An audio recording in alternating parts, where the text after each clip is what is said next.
Assalamualaikum warahmatullahi wabarakatuh. Om Swastiastu. Salam sejahtera untuk kita semuanya. Terima kasih Bapak Ibu yang telah meluangkan waktu untuk mengikuti kegiatan presentasi seminar online saya bidang pengembangan keprofesian berkelanjutan, di mana pada kesempatan ini saya akan mempresentasikan sebuah kegiatan penelitian tindakan kelas yang saya laksanakan di sekolah saya. Mudah-mudahan kita senantiasa dalam lindungan Tuhan Yang Maha Esa. Sebelumnya saya akan memperkenalkan diri. Nama saya Andi Wadi dari SMK Negeri 1 Sukasade, Kabupaten Buleleng, Provinsi Bali. Dalam hal ini saya mengajar pada program keahlian desain dan produksi kerja tekstil. Bapak Ibu yang berbahagia, adapun judul penelitian yang akan saya presentasikan pada hari ini yang adalah penerapan metode apresiasi dengan model asesmen kolaboratif untuk meningkatkan motivasi dan prestasi belajar menggambar bentuk siswa kelas 10 DPK Tekstil SMK Negeri 1 Sukasade. Kata kunci adalah apresiasi, asesmen kolaboratif, prestasi belajar, menggambar bentuk.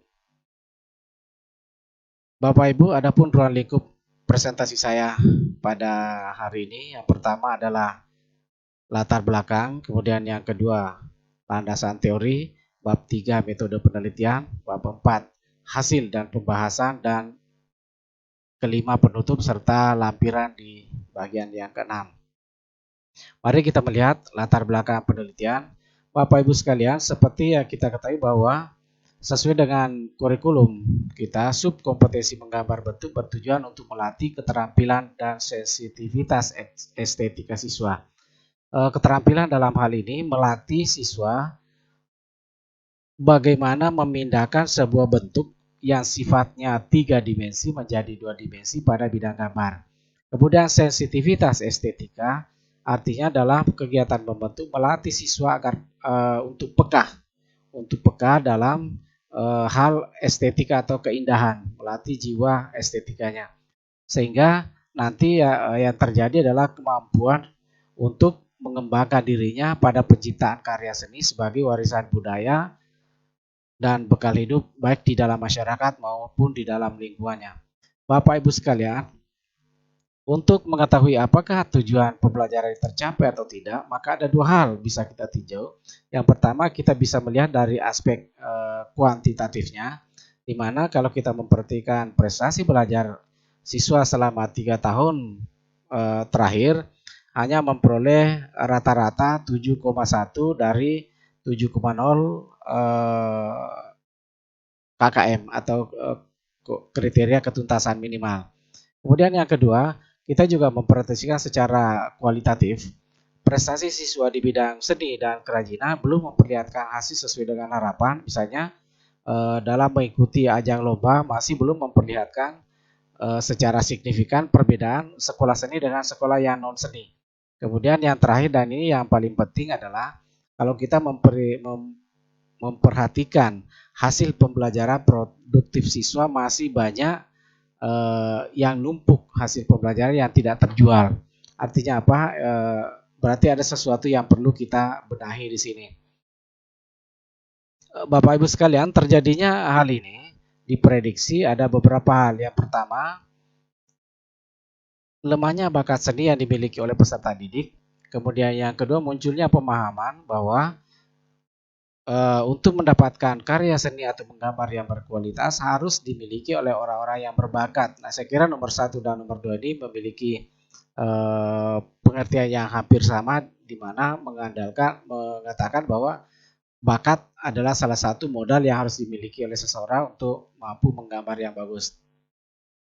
Kemudian yang ketiga, adanya pemahaman bahwa karya seni atau gambar yang berkualitas harus diperoleh dari bahan yang mahal. Tentu ini tidak terlalu berlebihan ketika anak-anak kita melihat karya-karya seni yang ada di sentra-sentra industri seni dan kerajinan dengan membandingkan bahan-bahan yang digunakan selama proses praktek di sekolah.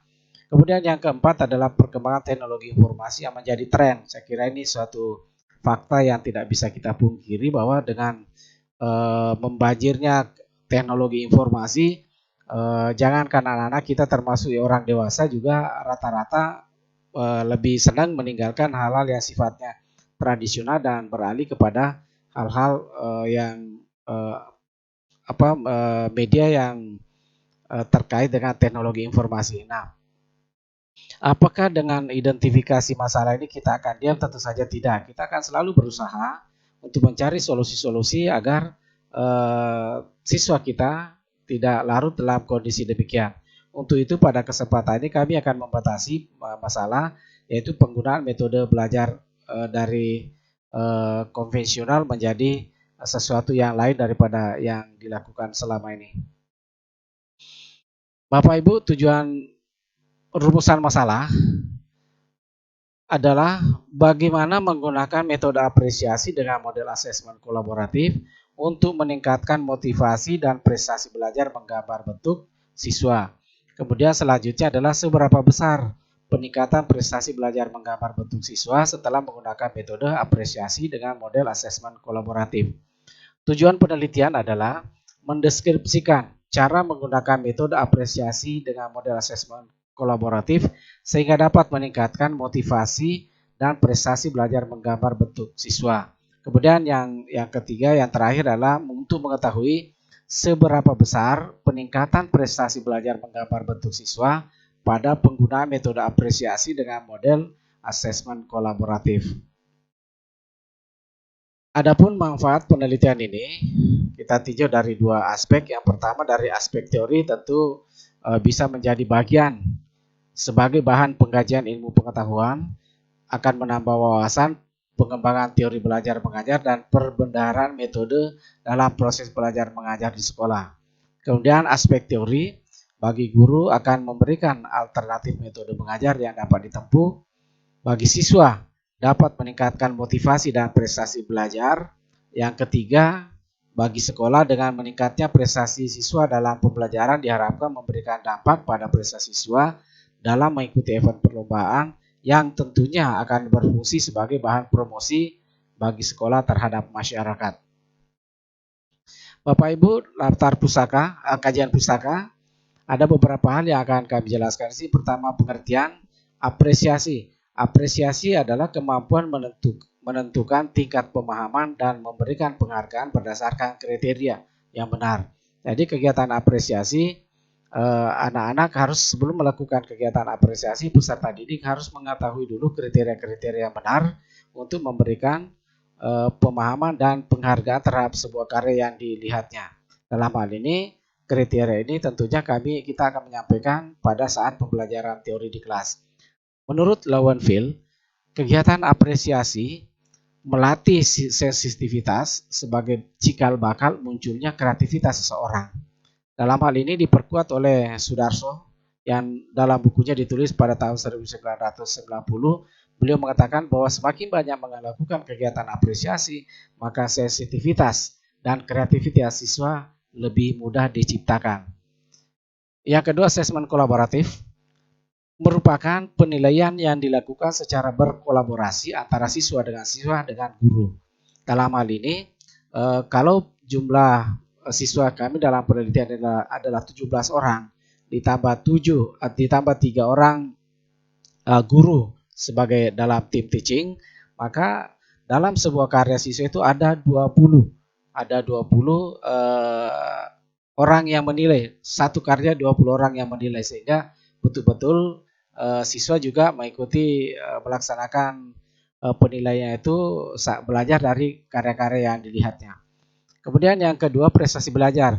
Prestasi belajar yang kami maksudkan di sini adalah perumusan nilai akhir yang diperoleh siswa secara klasikal dari aspek pengetahuan, keterampilan, dan sikap serta laporan.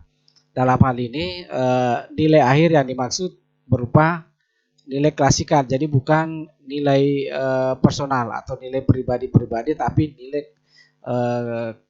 rata-rata dari nilai secara klasikal.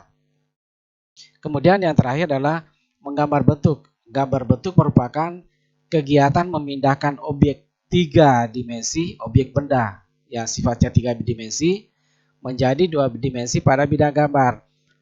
Ini ada objek benda, bukan manusia. Kalau manusia biasanya disebut dengan gambar model, tapi karena kita di sini menggunakan objek benda, maka disebut dengan gambar bentuk. Baik, Bapak Ibu sekalian, terkait dengan metode pembelajaran, saya mengutip teori yang ditulis oleh Akib Cenal pada tahun 2004. Beliau mengatakan bahwa tujuan pembelajaran akan lebih mudah tercapai jika partisipasi siswa di dalam proses belajar mengajar dapat diciptakan. Dalam hal ini, guru tidak boleh mendominasi proses pembelajaran, harus memberikan kesempatan keterlibatan sebanyak-banyaknya bagi peserta didik. Dalam hal ini, dalam penelitian kami ini, keterlibatan siswa tidak hanya di dalam proses belajar mengajar melalui diskusi dan sebagainya, namun termasuk di dalam hal asesmen atau penilaian. Jadi siswa terlibat. Kemudian selanjutnya kami juga mengutip pendapat dari Goldwitzer, di mana beliau mengatakan bahwa kegiatan menggambar adalah suatu pembawaan yang ada dan bertumbuh dengan sendirinya dalam diri seseorang. Jika tidak ada bakat, kita tidak akan bisa menggambar. Hanya orang yang benar-benar berbakat dan itu pun dengan kerja giat serta terampil seperti seorang tukang akan mencapai hasil yang terbaik. Dalam hal ini Bapak Ibu sekalian, Goldwitzer menyatakan bahwa kegiatan menggambar bentuk itu harus dimiliki hanya dapat dimiliki oleh orang yang memiliki bakat. Artinya apa? Kalau orang tidak memiliki bakat, maka dia tidak akan mampu menciptakan karya seni yang bagus. Itu pun harus melalui latihan yang benar-benar sungguh-sungguh. Kemudian hal ini bertentangan dengan Dakso Partono. Bahkan beliau mengatakan bahwa meyakinkan kepada kita bahwa siapa saja yang berkeinginan berhasil dalam menggambar atau melukis, kegiatan menggambar dapat dipelajari dengan jalan memahami media, memahami teknik menggambar, dan banyak melihat. Nah, ini ada kata banyak melihat, sengaja saya kasih bold, sengaja saya tebalkan, karena di kata banyak melihat di sini, di sanalah hubungannya yang sangat erat dengan judul penelitian kami di sini adalah kegiatan apresiasi. Kemudian berlatih dan peka terhadap lingkungan. Jadi berlatih terus melalui kegiatan apresiasi itu sangat didukung oleh Dakso Partono ini. Bapak Ibu sekalian, untuk bab 3 metode penelitian, prosedur seperti yang kita ketahui bahwa penelitian ini merupakan penelitian tindakan kelas, di mana kita mengetahui juga bahwa prosedur penelitian tindakan kelas ini sudah baku, di mana kita memulai perencanaan, kemudian pelaksanaan. Selama pelaksanaan kita lakukan pengamatan dan ada refleksi.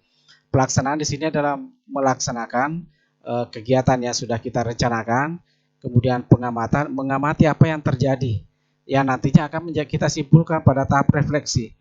Jadi di dalam tahap refleksi ini kita akan melihat apakah prestasi belajar anak meningkat atau tetap atau bahkan menurun.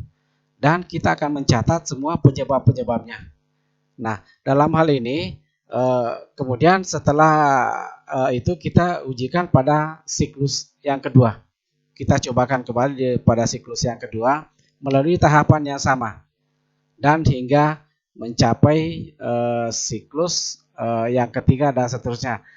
Teori ini bisa kita membaca teori yang disusun oleh Suharsini Arikunto. Beliau dalam teori ini beliau mengatakan bahwa dalam sebuah penelitian tindakan kelas itu minimal terdapat dua siklus, sedangkan siklus ketiga dan seterusnya itu melihat situasinya. Bapak Ibu, instrumen penelitian yang kami gunakan di sini ada 4. Yang pertama adalah penilaian laporan atau kami singkat dengan NLP, kemudian penilaian attitude yang disingkat dengan NAT, penilaian karya dan penilaian pengetahuan. Dan untuk mengetahui hasilnya kami menggunakan analisis nilai akhir sama dengan NLP ditambah NAT ditambah 2 kali nilai pengetahuan ditambah 6 kali nilai karya di per 10. Bapak Ibu sekalian, hasil penelitian yang kami dapatkan peroleh pertama dari siklus pertama. Siklus pertama kita memperhatikan aspek nilai attitude atau nilai sikap. Nilai sikap di sini sebanyak 7,97, kemudian nilai laporan 7,87, maaf 7,78, kemudian nilai NUT-nya nilai ujian teori sebanyak 7,82, dan yang paling kelihatan di sini paling rendah adalah 5,84 dari aspek nilai karya. Idealnya sebetulnya dari nilai attitude, nilai laporan, dan nilai ujian teori sudah tinggi semuanya. Namun pertanyaannya kenapa di nilai karya ini justru menurun dengan rata-rata nilai akhir 6,30 dan terjadi peningkatan bahkan lebih rendah 0,87 dari pembelajaran sebelumnya. Nah, ini setelah kami mengevaluasi terus wawancara dengan siswa apa yang dialami, kenapa bisa nilai menggambarnya seperti ini. Ternyata terungkap bahwa siswa masih bingung karena apa yang dilihat pada kegiatan mengapresiasi di sana adalah karya lukisan yang sudah jadi dengan penuh warna dan sebagainya. Sementara pada saat mereka melakukan kegiatan menggambar bentuk di sekolah hanya menggunakan kertas buku gambar dengan pensil 2B. Ini menurut mereka rasa-rasa dia tidak bisa menghubungkan antara apa yang dia lihat dengan apa yang dilaksanakan sebagai tugas yang ada di sekolah. Dalam hal ini solusi yang kami berikan setelah melalui tahap refleksi, kalau begitu, namun anak-anak menyadari setelah mereka melakukan kegiatan asesmen kolaboratif, ternyata justru akan lebih memahami, lebih nyambung. Padahal ketika melakukan kegiatan asesmen itu adalah melakukan apresiasi terhadap karya temannya sendiri. Karya teman sendiri yang dievaluasi, diapresiasi, sehingga justru di sini lebih nyambung dibandingkan dengan melihat lukisan yang sudah jadi yang ada di sentra industri. Nah, untuk itu karena mereka lebih nyambung dengan hasil dan dia secara tidak sadar sebetulnya ternyata terjadi kayak proses apresiasi di sini. Kemudian untuk menambahkan karya-karya siswanya di sini, kami mengambil karya hasil koleksi siswa-siswa tahun pembelajaran sebelumnya. Jadi ada beberapa karya yang terbaik di karya-karya siswa tahun sebelumnya kami ambil dan menambah karya yang dibuat oleh siswa tadi ini.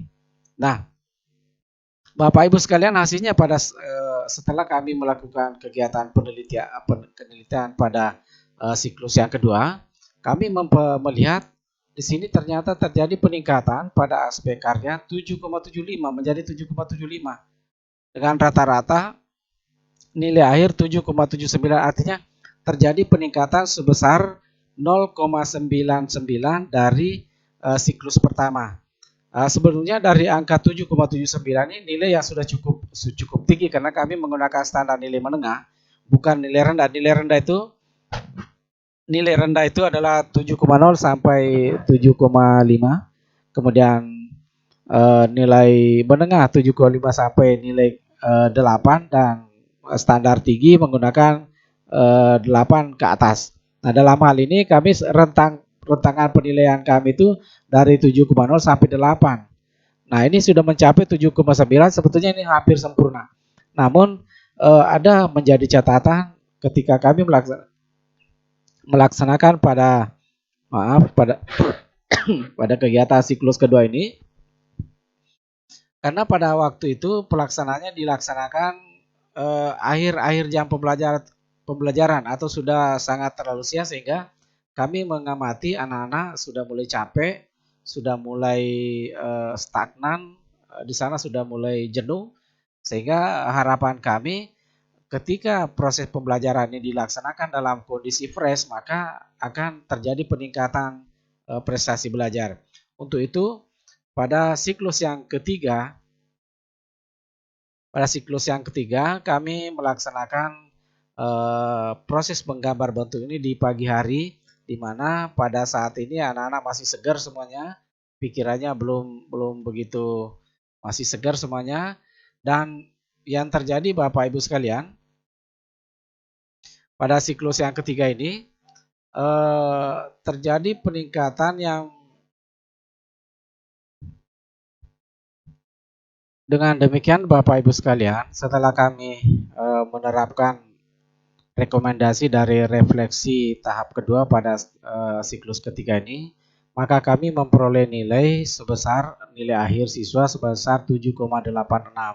Ini nilainya memang tidak terlalu besar dibandingkan dengan siklus kedua, atau dengan kata lain hanya terjadi peningkatan sebesar 0,08%. Artinya dengan melihat perubahan prestasi atau nilai akhir ini tidak begitu signifikan, maka kami memutuskan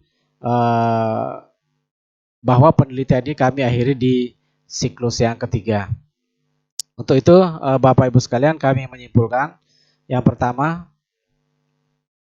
penerapan metode apresiasi dengan model asesmen kolaboratif dapat meningkatkan prestasi belajar menggambar bentuk siswa melalui penerapan suasana belajar mengajar yang menyenangkan.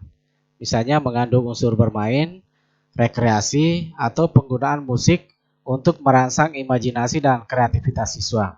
Kemudian yang kedua, untuk meningkatkan prestasi belajar, maka melalui latihan, penilaian, dan penghargaan terhadap karya seni pada sentra industri kerajinan, dan mengadakan asesmen kolaboratif terhadap karya gambar bentuk siswa di sekolah. Dan yang terakhir adalah penerapan metode apresiasi dengan model asesmen kolaboratif dapat meningkatkan prestasi belajar menggambar siswa sebesar 7,17 menjadi 7,86, atau terjadi peningkatan sebanyak 0,6%.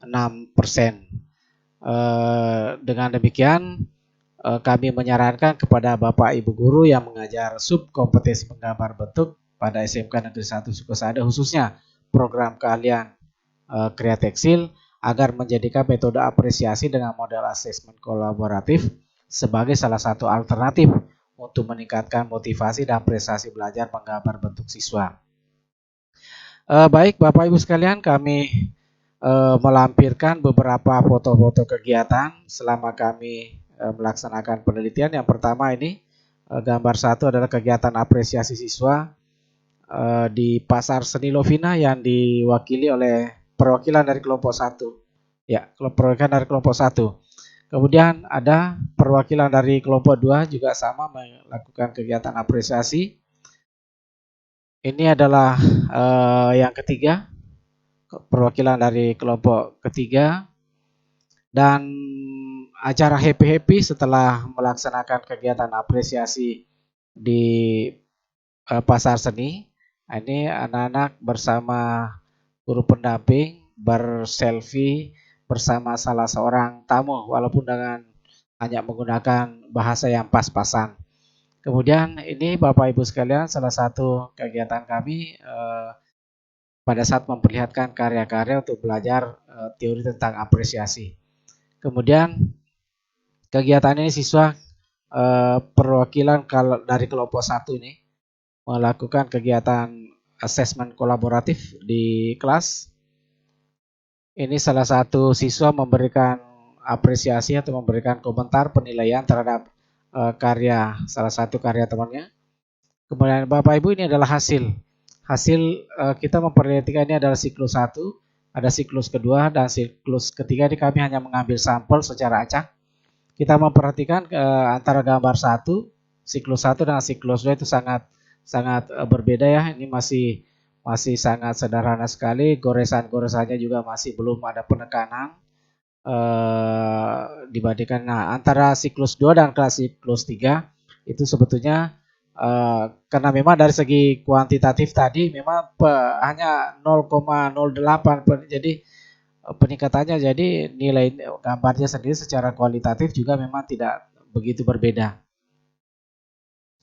Ini contoh yang kedua, sampel karya yang kedua. Kita bisa memperhatikan siklus pertama ini, siklus kedua adalah ini, dan siklus ketiga ini adalah hasilnya. Jadi memang kelihatan sekali bahwa di siklus ketiga itu tampak gambarnya lebih sempurna. Baik Bapak Ibu sekalian, saya kira demikian hasil presentasi kami yang dapat kami sampaikan pada hari ini. Jangan lupa mohon untuk mengisi absen absennya dan dapat diakses melalui ini. Bapak Ibu sekalian, di samping absen ini bermanfaat untuk kami, ini juga nanti akan kami gunakan untuk pengiriman sertifikat kepada Bapak Ibu sekalian. Sekali lagi mohon kami tunggu Bapak Ibu untuk mengisi absen melalui link yang ini. Terima kasih. Wassalamualaikum warahmatullahi wabarakatuh. Mohon maaf atas segala kekurangan. Sampai jumpa di lain kesempatan.